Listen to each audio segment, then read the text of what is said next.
টিটাগড়ে একেবারে তারা দোকান খুলে ফেলেছিল, যেখানে তারা সমস্ত সরকারি পরিচয়পত্র টাকা দিলে একেবারে বেআইনিভাবে তৈরি হয়ে যাচ্ছে, যেখানে একজনের নাম থাকছে, অন্যজনের ঠিকানা থাকছে, সেই সমস্ত আধার কার্ড পৌঁছে যাচ্ছে ব্যাংকের মতন জায়গায়। যখন টাকার ট্রানজাকশন হচ্ছে, যখন টাকা এক অ্যাকাউন্টে পড়ছে, তখন গিয়ে দেখা যাচ্ছে যে এই সমস্ত সরকারি পরিচয়পত্র আসলেই ভুয়ো। আমি আবারও কথা বলবো পার্থর সঙ্গে। পার্থ, কিভাবে একেবারে দোকান খুলে দিনের পর দিন প্রকাশ্যে এই ধরনের কারবার চললো? এতদিন পর্যন্ত এই জালিয়াতি চক্র কারোর নজরেই পড়লো না?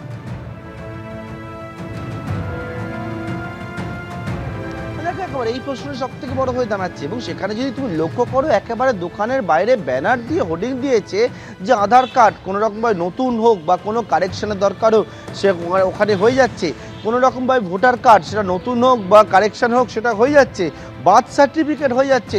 সুতরাং এই যে জায়গা, এটা কিভাবে হচ্ছিল, একেবারে স্টেশনের পাশে বিজ্ঞাপন দিয়ে দোকান খুলে এই কারবার কিন্তু চলছিল।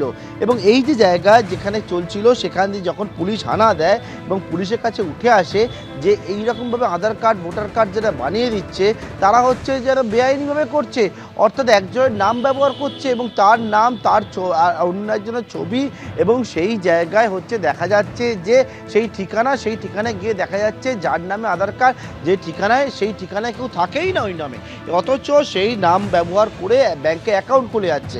সেই অ্যাকাউন্টে হচ্ছে সাইবার প্রতারণার টাকা জমা পড়ছে, তার পরবর্তীকালে সেই টাকা হচ্ছে ক্যাশ উইথড্রল হয়ে যাচ্ছে। হয়ে গিয়ে কিন্তু এই গোটা বিষয় পুলিশ যখন তদন্ত করতে যাচ্ছে দেখতে পাচ্ছে যে এই যে ঠিকানায় আধার কার্ড বানানো হচ্ছে সেইটার কোনো রকমভাবে কারোর কোনো অস্তিত্বই নেই। সুতরাং এই একটা চক্র, বড় চক্র, অর্থাৎ আধার কার্ড ভোটার কার্ড বানিয়ে দেওয়ার এই চক্র, এই চক্রের নেপথ্যে অনেকেই থাকতে পারেন বলে তারা মনে করছেন।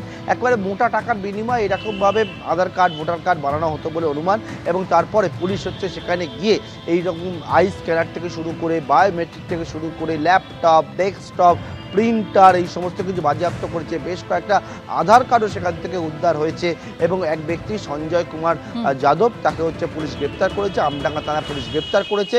প্রথমে 3 জনকে গ্রেপ্তার করে তারা, গত মে মাস নাগাদ তাদেরকে এই যে অভিযোগ আসে সাইবার প্রতারণা, এবং সেই তদন্ত করতে গিয়েই কিন্তু এই রকম বড় চক্র, সেই চক্রের তারা হদিশ পেয়েছে। গতকাল রাত্রিবেলা একেবারে টিটাগড় স্টেশনের গায়ে দোকান খুলে এরকমভাবে টাকার বিনিময়ে আধার কার্ড ভোটার কার্ড বানিয়ে দেওয়ার চক্র, সেই চক্রের হদিশ পেয়েছে। অভিযুক্তকে আজকে আদালতে পেশ করে নিজেদের কাস্টাডিতে নিয়ে পরবর্তী তদন্তকে এগিয়ে নিয়ে যাবেন তদন্তকারী আধিকারিক। আরও কে বা কারা যুক্ত রয়েছে সেই বিষয়টা জানবেন তারা।